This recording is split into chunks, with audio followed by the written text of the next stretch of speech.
So tonight's performance lab, we're going to be talking about something that myself and Juicy are like really, I would say, obsessed with, which is to preserve function within the body at different joints. And for us, what we see all the time, because we have a high percentage of players like you guys who've got jobs and they end up having to be in this position frequently throughout the day. And there's nothing we can do about that. It's a fact of life. But this is a flexion pattern. And this is a pattern that is going to be explaining to the brain that I live here for most of the hours in the day. I need to adapt and be good at this position. So the tissues get short and tight in the front, hip flexors and quads. Pelvis rotates forward. We end up having to extend through our lumbar spine just to keep our eyes level. And this is just a crappy position, but it robs us of hip extension. And hip extension is vital, of which I'm going to talk to you a little bit about that as we go through this. So by lacking hip extension, it means we have a huge effect on the gait cycle. It means our glutes don't fire correctly.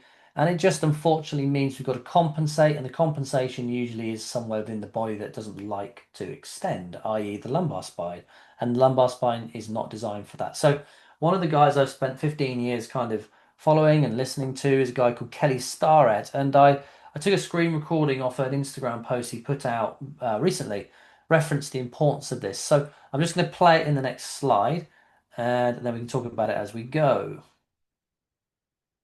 Greatest coaches on the planet, one of my favorite coaches, Stuart McMillan of Altus Track and Field, was recently on the Huberman podcast. Stu is one of the best sprint coaches in track and field, probably has more Olympic medals than anyone I know. He works with a ton of athletes who run fast in multiple sports. And one of the things that he and I are both obsessed with and talk about all the time is our ability to get our knee behind the butt. That's hip extension. And if you've been around my material, you know that I am obsessed with looking for ways where we can get good quality hip extension and get people exposed into these hip extension lunge-like archetype shapes, whether that's front foot elevated pressing, whether that's rear foot elevated split squats and isometrics, even just jump roping in a tandem stance. Plus, that's what the couch stretch is for. But what Stu suggests is that we spend more time skipping. And what I've done the last couple of weeks since he's been on is started adding skipping in. And I'm like, this is so brilliant. There's a reason why kids skill, but it turns out not only do we load patterns that look like sprinting when we skip, we're also loading those tissues under speed. And where we see the most calf injuries in athletes, especially adult athletes, is in that hip extension loaded calf position. The skip makes you run with your feet straight, skip with your feet straight.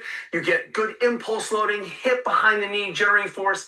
Give skipping a try and give that podcast a look.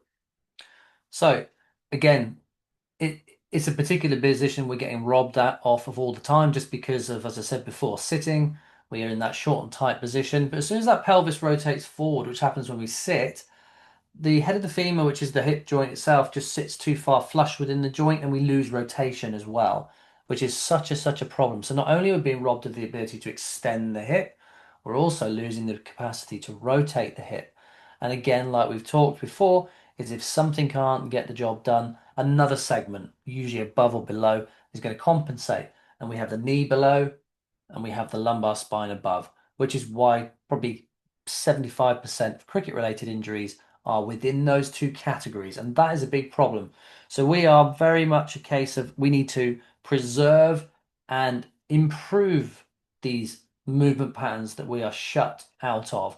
And again, I think that when players come onto the program, there is a bit of a feeling that, okay, let me get through the boring foundational phase in the first 2, 3 weeks and let me get into the fun stuff. But that's why we keep reassessing, because the amount of players that get to month 3 who have lost some of the basics, we end up reassessing. We failed maybe a couple of patterns, and now you're compensating to even get into the positions that we need you to. That is why, again, I've had to apologize to a few people to bring this into the program, but this is why we use the couch stretch. Now, the couch stretch is horrible. There's no other way to put it, especially when you first meet it. However, and I put a post out about this, 7 to 10 days, if you do it twice a day, 2 minutes a time, you probably get to a place where that torso is upright. Once you've got there, just maintain it. Just do it twice a week. Just check in with it. But if you really are struggling to get yourself in a torso upright position and equally left and right, typically we see right arm over bowlers, be no problem with the right leg back, but they try and get that left leg back into that position there, like I am in the picture, it's a different day. It's a lot harder. So we want to open up those tissues. And again, what I've said is it takes a bit of time. This isn't something you can change straight away. But once you make that change, all you need to do is just slowly maintain it.